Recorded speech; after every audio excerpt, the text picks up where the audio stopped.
Welcome back, guys. So we're going to go back to a Junior Cert Classic here, which is solving simultaneous equations, where it's back to basics. They're just 2D equations and they're both linear. What 2D means is there's only an x and a y value. Linear is because the biggest power that we have is again just to the power of 1. Each linear equation, like we said, represents a line on a graph.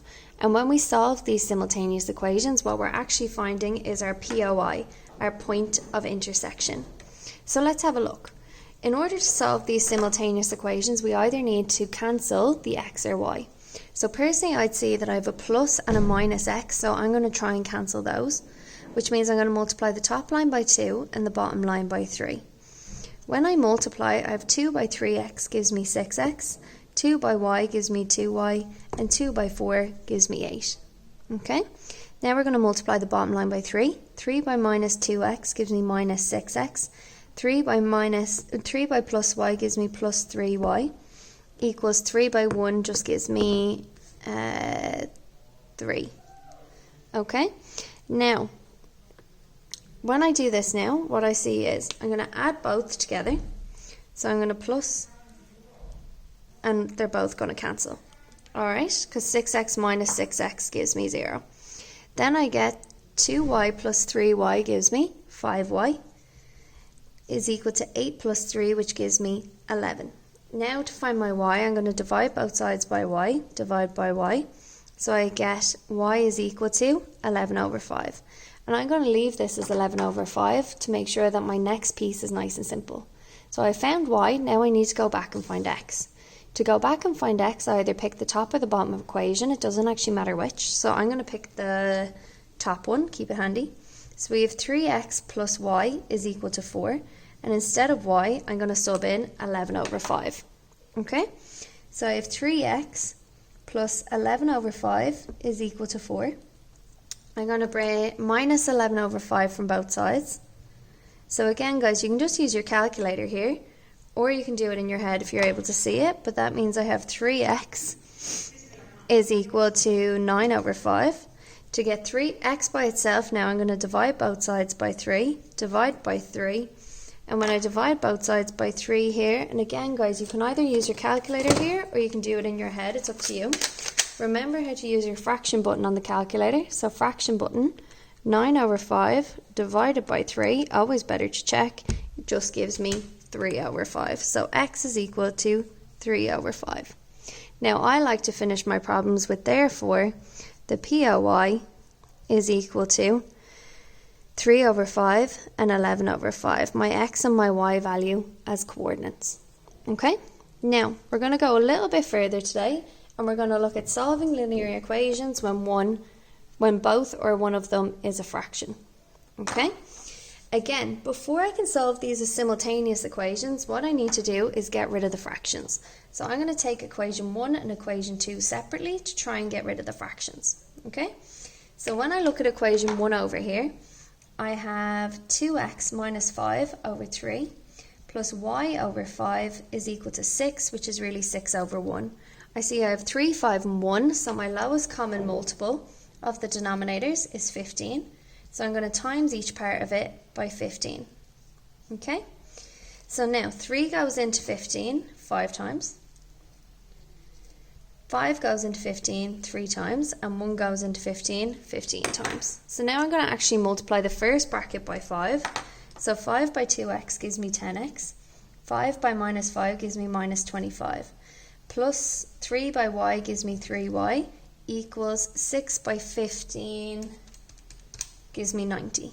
Now, what I'd see is I always need an x then a y equals my number. So this 25 actually needs to come over. So I'm going to plus 25 to both sides to move it over the equal sign, which means now I actually have 10x plus 3y is equal to 115. Alrighty? Now, for equation 2, I'm going to do the same thing. So I have 3x over 10 plus 2, which is really 2 over 1, is equal to 3y minus 5 over 2. Alright, so 10, 1 and 2. So again, my lowest common multiple of the denominator is going to be 10. So I'm going to times each term in the fraction by 10 and start to cancel.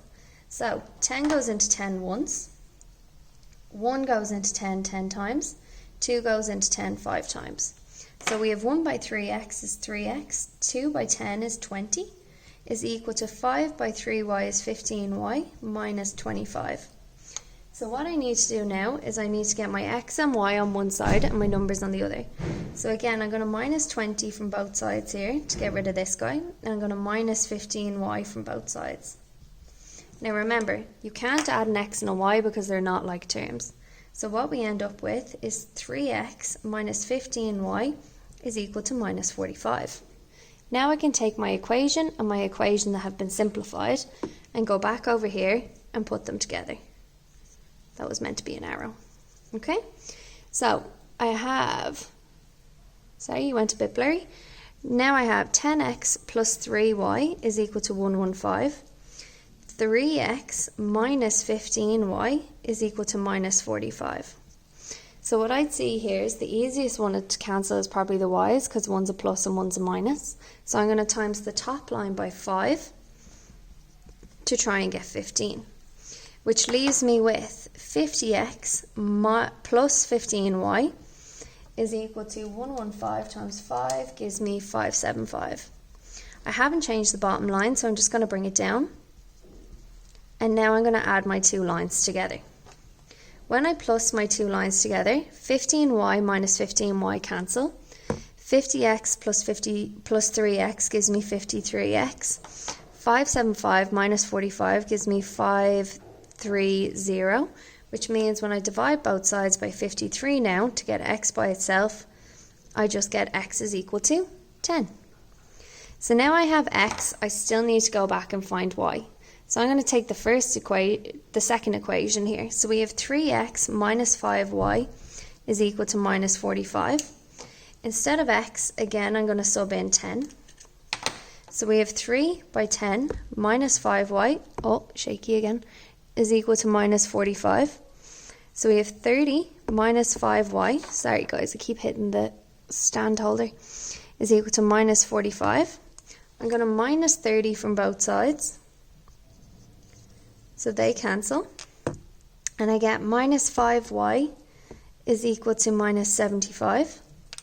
I'm going to divide both sides by minus 5, divide by minus 5, and so I get y is equal to 75 divided by 5, plus minus divided by a minus is a plus, so y is equal to 15. So therefore, my POY, remember my coordinates, it's always x before y, so it's 10 and 15. Okay guys, that's it for today.